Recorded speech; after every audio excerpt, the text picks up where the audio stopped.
Evening, Ishwan. Thank you so much for inviting me to share with you these guidelines. And to start our School of the Word this evening, we will make a dynamic.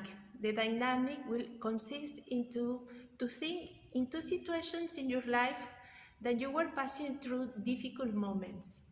But the interesting thing here is not to think or to remember what was difficult, but what make you to go out or really push you to overcome the difficulties that you have in that moment.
Something that really helped me to overcome the difficulties is the idea that everything can change. What I am living is not only all my life, that is only a period of time, a period of my life that will change, no? And also that there is something more that I need to strive for, and when I get it, it surely is better than the present moment. And I think everybody deep inside keep that, no? Everybody keep the idea that can be better life, and we strive for that better life, and even we invest everything for that better life, and we are always looking for that better life, you know. And for that we work and we study. I will study for to give better life to my parents. I will work very hard for to get better life to my family and everything. But something that really is important is recognize that hope that everybody has inside for to strive, no, for to fight, for to go for the future. And but what can make to threaten that hope or that idea, or what make us to have purpose in life is death. I remember when I was in Mexico in the formation course, came to our house one person that is helping us with some reparation in the house, and it called my attention because he always looked very sad.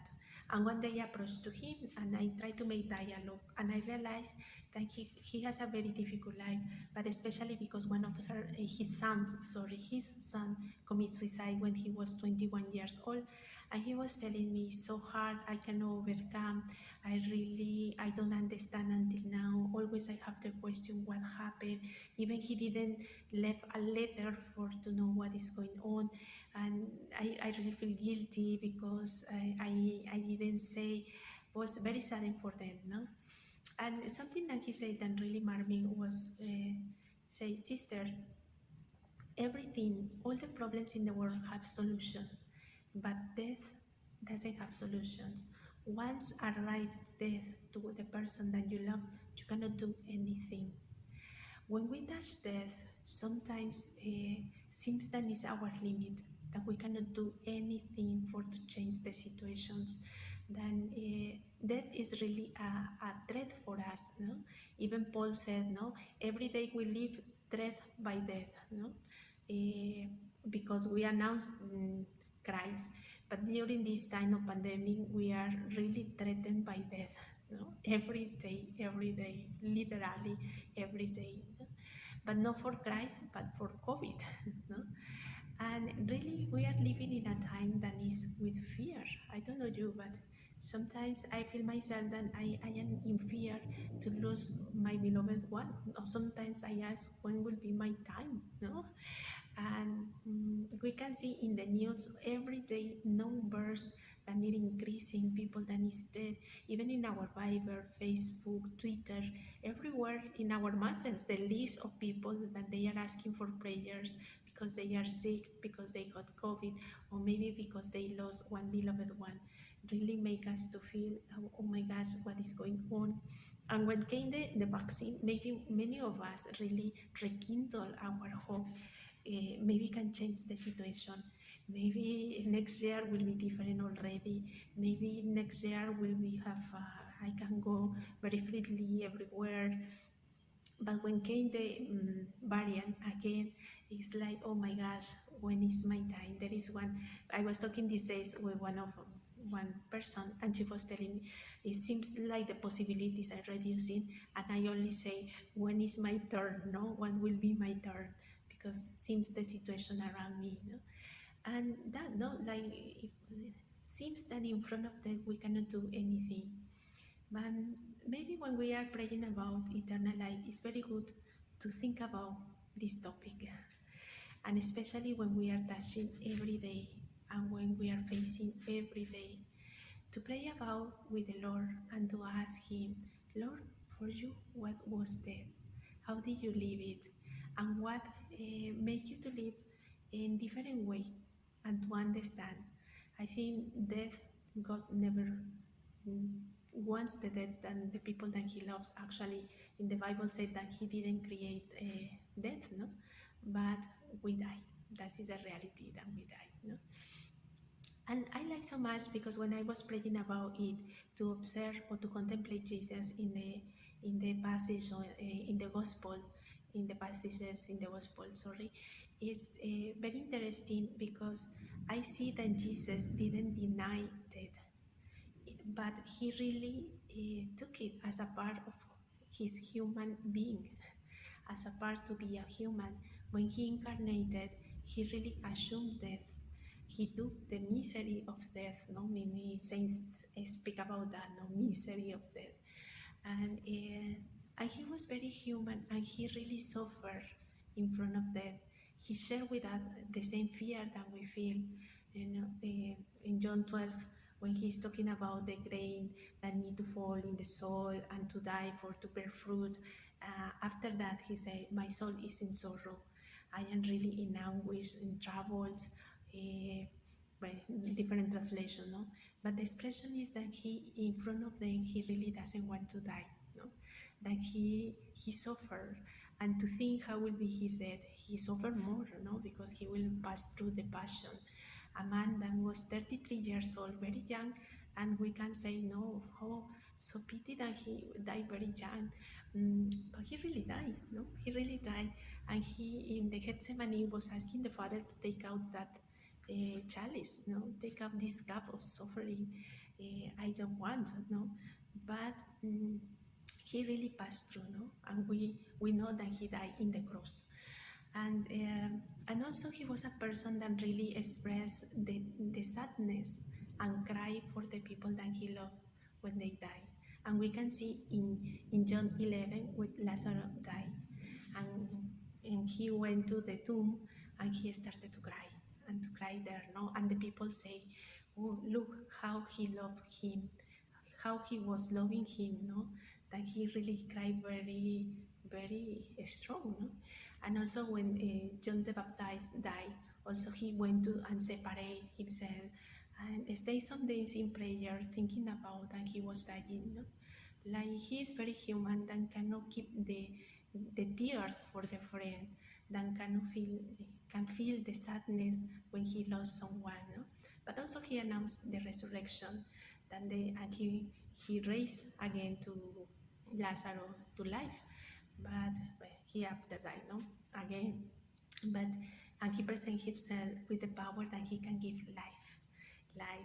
And also I like so much when I was contemplating in the gospel how he really feel pain or suffer what he saw one person crying in front of the other one that is dead, no?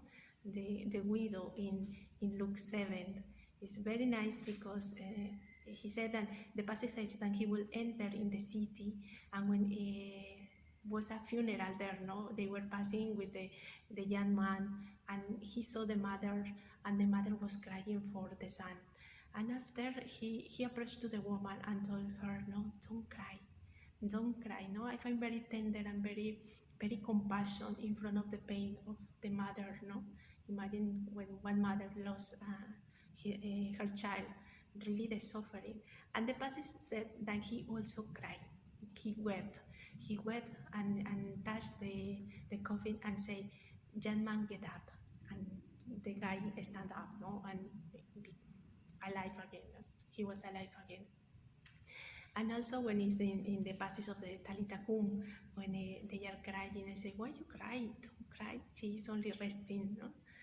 And we can find that Jesus really in front of them, he suffered, he cried, he understand the pain of the detachment that we have, no?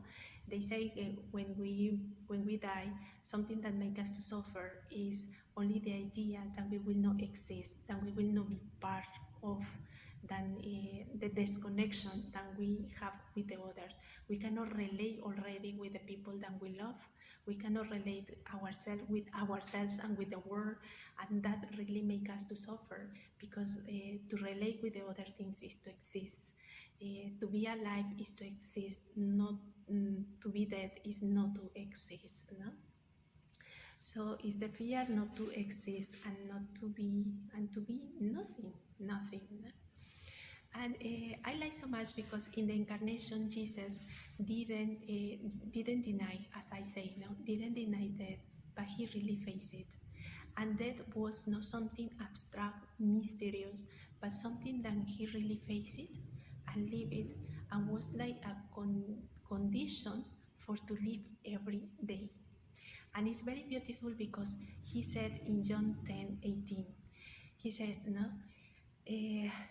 my Father loved me because I laid down my life. No one take out from me. I am the one to give it freely and voluntarily. So the invitation in these guidelines is that we learn to lay down our life and to give it freely, not to live as the death is taking out something from us. It's not like it's steal something from our life, rob something of our life. No, it's that we are giving freely that life. Then we are not living like, don't take this from me, but I really give freely every day. And when I am saying this is to live fully, to live the present moment fully, not to reserve our life, to give my best every day. Imagine, so beautiful if every night we can end our day giving our best. Then every night I give everything that I can give. Then I have purpose every day. I have sense every day, and I invest my life every day in loving others, in what is vital and is essential. And when we say to live fully, it's not that I need to put my schedule to do many things, no? And it's important to do the things, but not to make many activities to feel that I am living fully, but to live what is essential. And in Luke 10:44, when it's Martha and Mary, they are discussing, Mary is complaining, but Jesus said, no, Martha, Martha, you are worried for many things, but only one thing is important. And Mary has chosen the best part, that one that will not take out from her. What is that thing that is essential, that is not take out from our life? And also in 2 Corinthians 4:16-18 say that, no? And I would like to read to you. Say, no? Instead of this outer man of ours may be falling into decay, the inner man is renewed day by day. Yes, the troubles which are soon over, through they weight little train as for the carrying of the weight of eternal glory. For visible things last only for a time, and the invisible things are eternal. So What are the things that we need to invest? Then, when this outer man or outer woman is decayed, but still growing something inside of us, what are those invisible things in what we need to invest our life? And Martha and Mary really help us, no? Because what is the things that Mary chose that is not taken from her? And I find that what she chose was the relationship. Relationships are very important for us, actually the most important in our life. In one homily, long time ago, one priest was saying, that a relationship is like, when we are in good relationship, is like heaven. When we have bad relationship with others, it's like a hell. And it is true, no? I don't know if you are agree with me, but it is true that we really feel happy and complete when we are in good relationship with others. When I can feel that the others are in good terms with me, and I feel really, really happy. When I feel that my parents are fighting or divided, even I don't like to go my home. I would like to be there, no? To build good relationship is vital.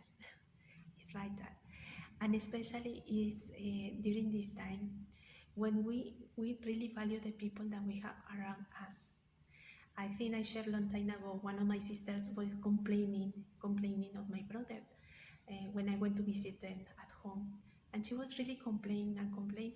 And when I listened her, I was really like touched, no? Because I said, imagine, uh, for a while that I was listening her, I was thinking, I really miss my brother. I really miss them. And it's a pity that she has my brother every day and always she's looking only the bad things of him.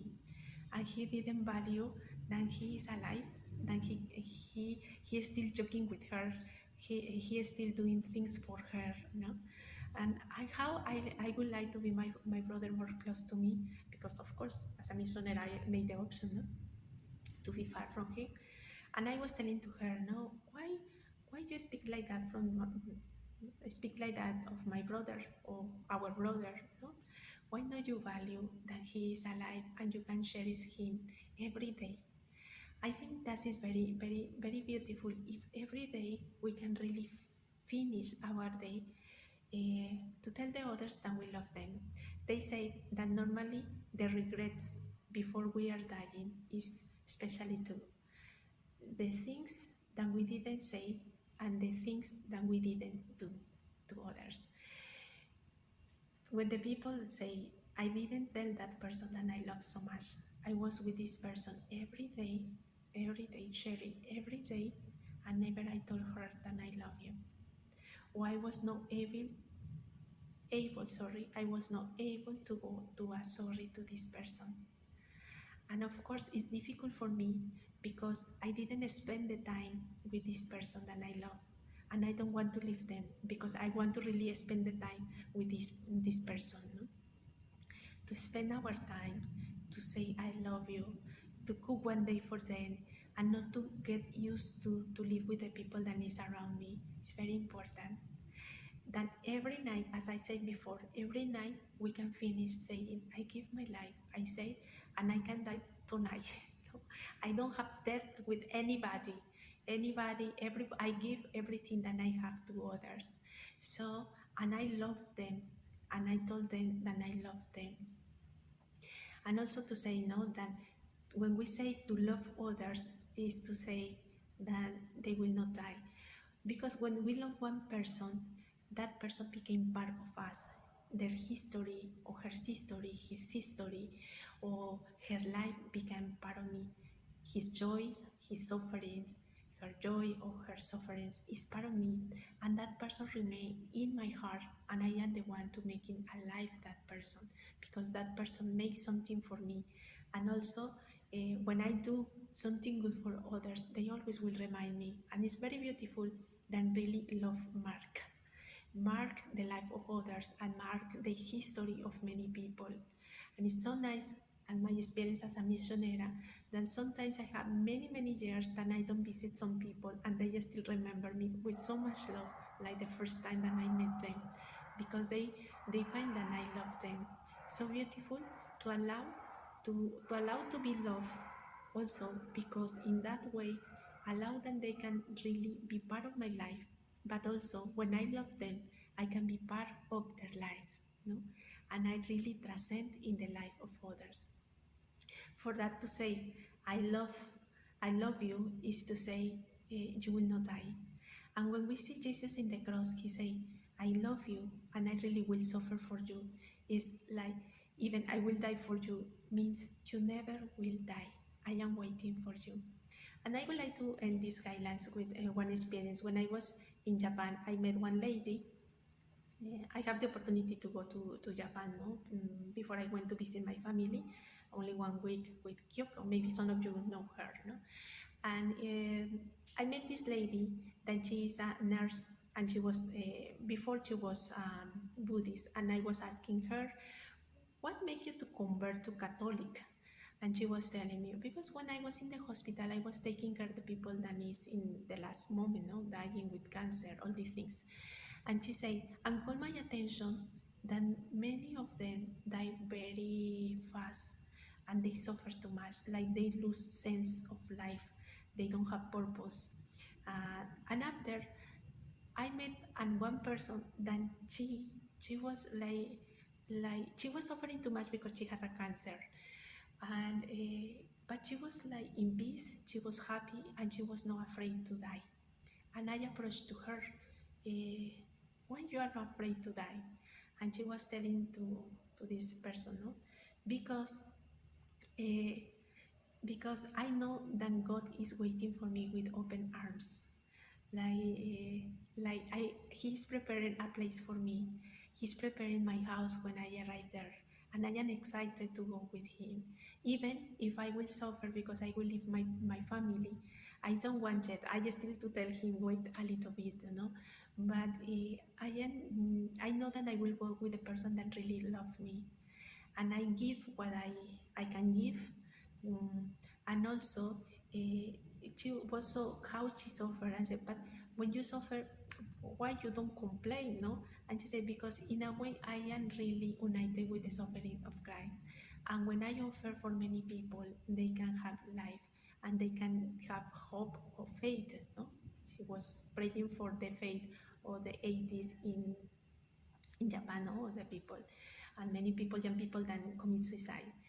And that fact really helped her to convert, and for that she converted to Catholicism, because she said, no, you have a very different vision of death, than someone is waiting for you, no?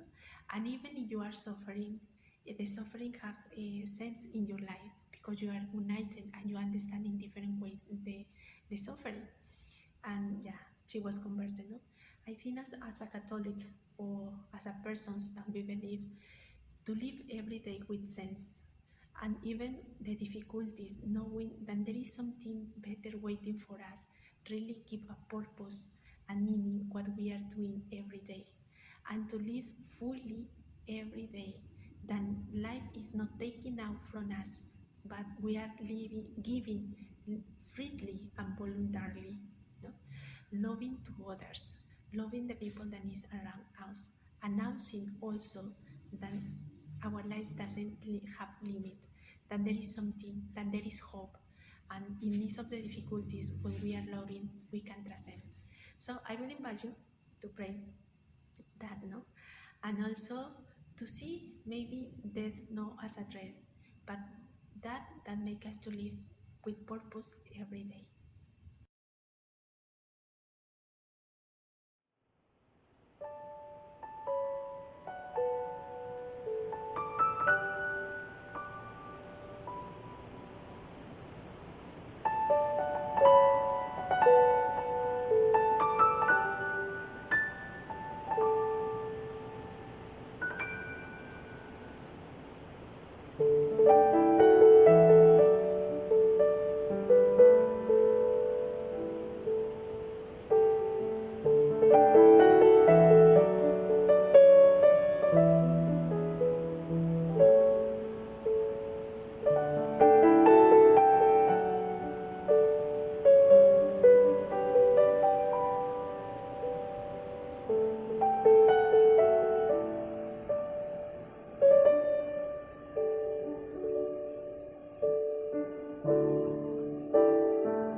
Therefore, we are not discouraged.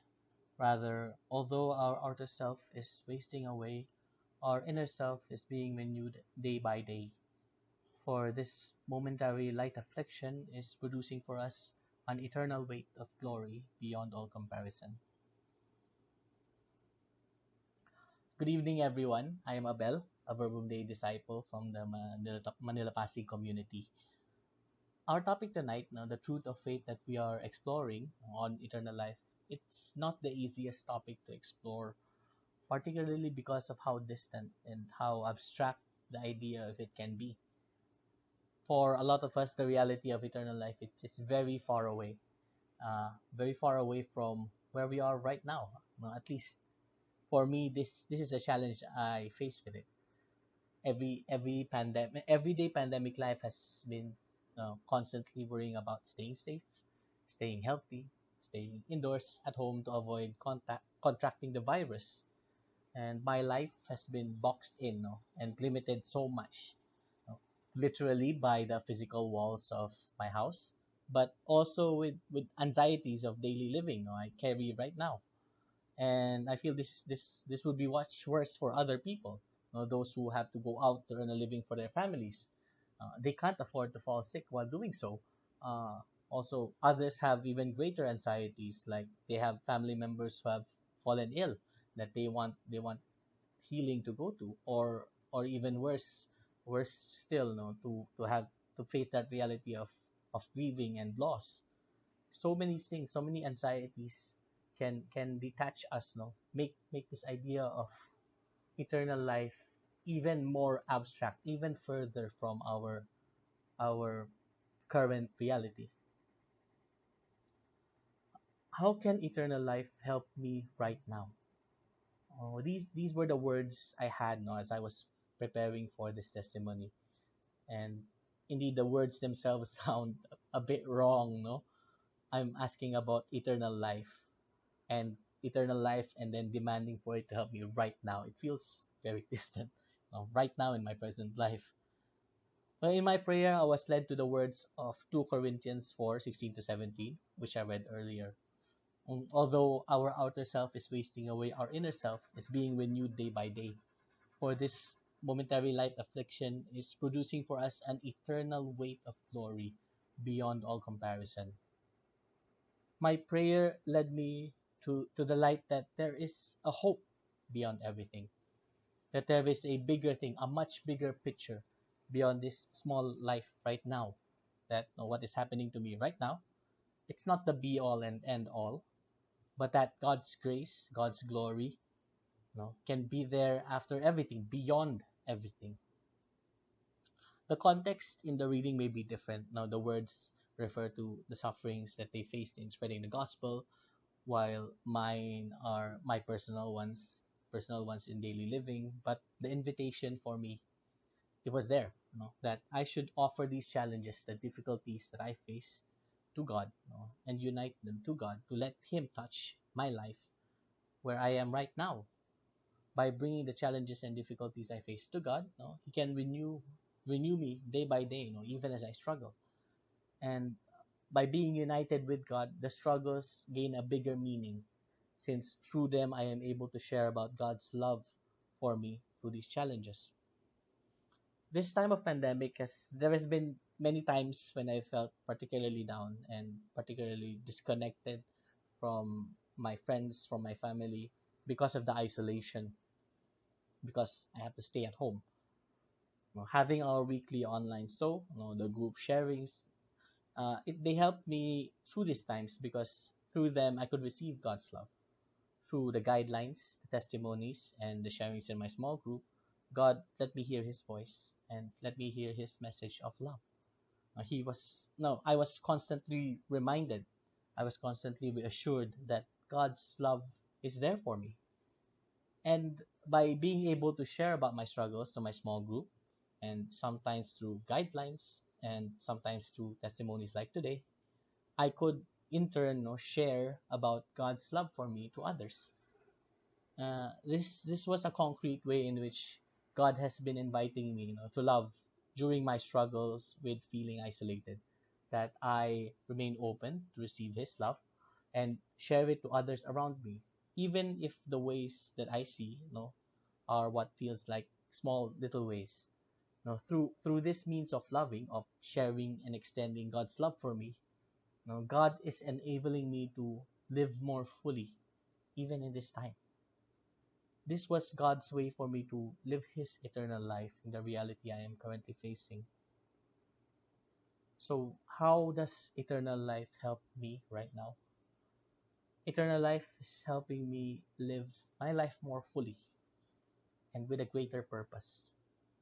The realities I face may be challenging, and I feel that life right now is very limited. But by uniting my struggles with God, by offering it up to God, He gives me a very concrete hope which I can hold on to. And this hope, it helps renew me day by day.